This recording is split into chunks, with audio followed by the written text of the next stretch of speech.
বাটা মশলা দিয়ে রান্না করলে রান্নার স্বাদ অনেক গুণ বেড়ে যায়। আসসালামু আলাইকুম, আপনারা সবাই কেমন আছেন? আশা করি আপনারা সবাই ভালো আছেন। আজকে আমি গরু গোশত রান্না করব, শিলপাটা বেটে মশলা দিয়ে রান্না করব। এখন আমি মশলাটি বেটে নিয়েছি। এখন আমি গরম মশলা আর দাই জিরা বেটে নিলাম। মাংসগুলো আমি ধুয়ে পরিষ্কার করে রেখেছি। এখন আদা বাটা দিয়ে দিলাম, রসুন বাটা,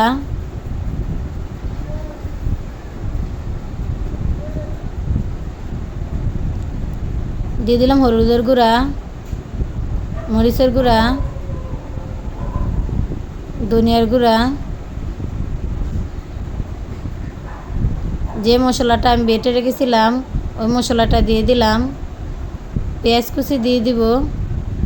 তেল দিয়ে মাংসটা মাখিয়ে নেব।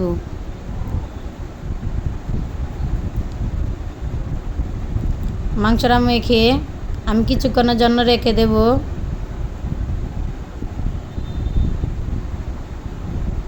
আমি আজকে রান্নাটা করব প্রেসার কুকারে।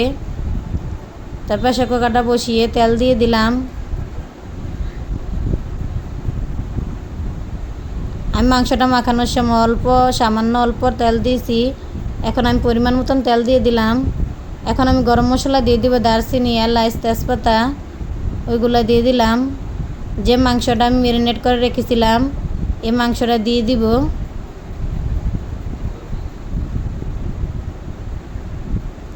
মাংসটা দিয়ে আমি কিছুক্ষণ কষিয়ে নেব।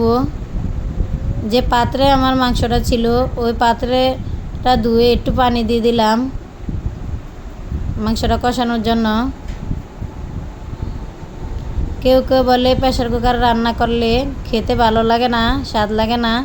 আমি প্রেসার কুকারে আগে মাংসটা কষিয়ে তারপরে পানি দিয়ে সিটি দিয়ে নিই, তাহলে মাংসটা খেতে ভালো লাগে।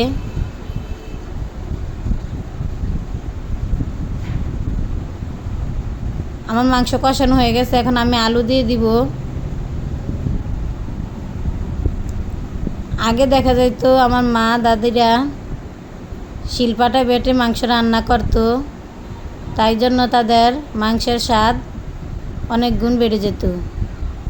তারা কিন্তু দেখা গেছে হলুদ আর মরিচ, ধনিয়া, জিরা সব কিছু বেটে রান্না করতো।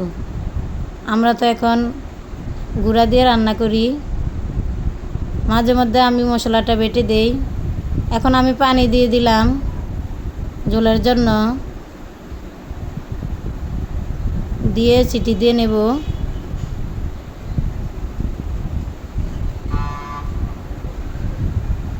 যদি আমার ভিডিওটি ভালো লাগে তাহলে একটা সাবস্ক্রাইব করবেন, লাইক করবেন, কমেন্ট করবেন, শেয়ার করবেন।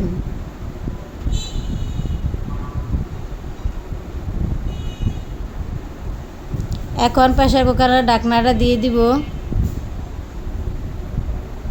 ঢাকনা দিয়ে রান্নাটা শেষ করে নিব।